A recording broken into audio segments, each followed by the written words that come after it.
నువ్వు ప్రతి దానికి నన్ను నా పేషెన్సీని టెస్ట్ చేస్తున్నావు మంజు. ఇది నీకు మంచిది కాదు. మీరే నాకు అన్ని అబద్ధాలు చెప్తున్నారు, నన్ను చీట్ చేస్తున్నారు. నిన్నటి వరకు మీరు ఏం చెప్పారో మీకు గుర్తులేదా?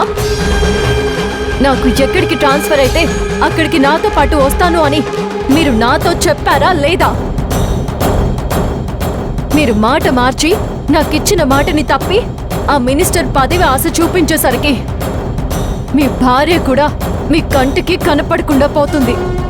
ఇదేనా మీరు నాకిచ్చే వాల్యూ?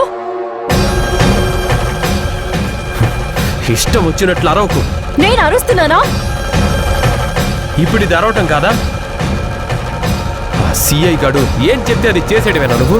వాడు ఫ్లెక్సీలు చింపేయమంటే చించేస్తావు, కాల్చేయమంటే కాల్చేస్తావు. ఒకవేళ నువ్వు అలా చెయ్యాలనుకున్నప్పుడు నాకు ఫోన్ చేసి చెప్పాలి కదా.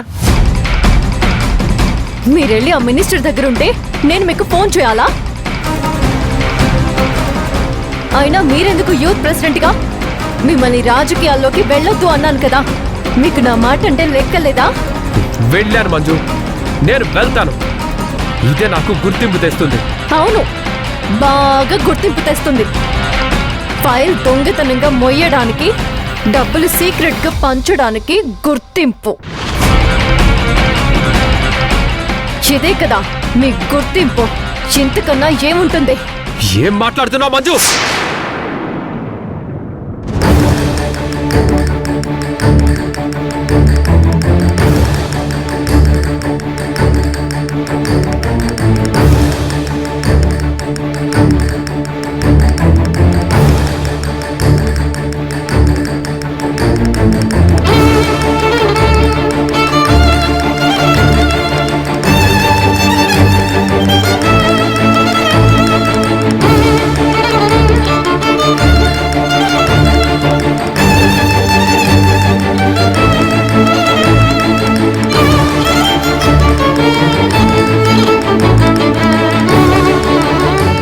ఆగిపోయారే, కొట్టండి.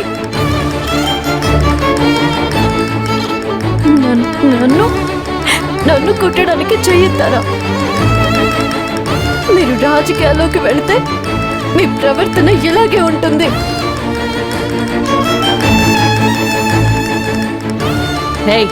ఏంటి నా కొడుకుతో టైం లేకుండా గొడవ పెట్టుకుంటూనే ఉంటావా?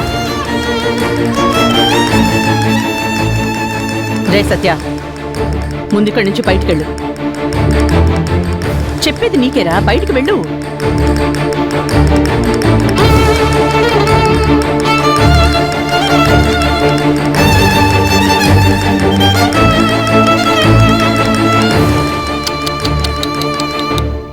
ఏంటి ఏఎస్ఐ గారు, నీ పోస్ట్ పెద్దదే అయినా నువ్వు నీ భర్త దగ్గర కుక్కిన పేన్లా పడుండాలి.